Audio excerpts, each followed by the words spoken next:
10 بیویوں کی کہانی پڑھنے کا شرعی حکم۔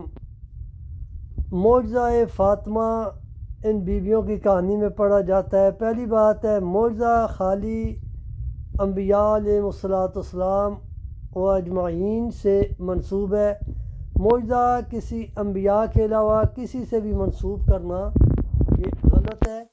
اور یہ جو کہانی لکھی ہوئی ہے اس میں اہل بیت اطہار کا ذکر ہے، اور جس بندے نے لکھی ہے اس کے نام کا بھی نہیں پتہ، اور اس میں بہت ساری باتیں عقیدے کے لحاظ سے ٹھیک نہیں ہے، غلط ہے۔ تو لہذا اگر کوئی بھی برکت کے لیے کچھ پڑھنا ہے تو درود پاک کا ختم پڑھے، نعت خوانی کا انتظام کرے اور قرآن پاک کو پڑھے، بس اس سے برکت آئے گی۔ درود پاک جیسی بڑی نعمت سے اور کوئی بڑی نعمت آپ کے پاس ہے نہیں ہے، تو لہذا ایسی کہانیاں